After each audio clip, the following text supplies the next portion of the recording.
নজর রাখবো পরের খবরে। কল্যাণী এমসে অস্থায়ী কর্মচারীদের বিক্ষোভ অব্যাহত। মঙ্গলবার দুপুর থেকে এখনো পর্যন্ত অবস্থান বিক্ষোভ এমসের প্রশাসনিক ভবনের সামনে। অস্থায়ী কর্মীদের অবস্থান বিক্ষোভ, সঠিক সময় বেতনের দাবি আন্দোলনকারী কর্মীদের। সুবল মজুমদার আরো বিস্তারিত জানাচ্ছেন আমাদের প্রতিনিধি সুবল। দেখো, গতকাল দুপুর থেকেই এই অবস্থান বিক্ষোভ আন্দোলন করছিলেন অস্থায়ী কর্মীরা অ্যাডমিনিস্ট্রেটিভ বিল্ডিং এর সামনে, এবং গতকাল থেকে আজকে এখনো পর্যন্ত কিন্তু তারা সেই অবস্থান আন্দোলন চালিয়ে যাচ্ছে, বিক্ষোভ দেখাচ্ছে।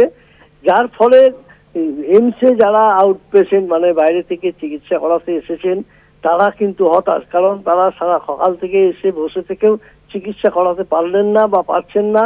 অনেকেই ফিরে গেছেন, কিছু এখনো রয়ে গেছেন।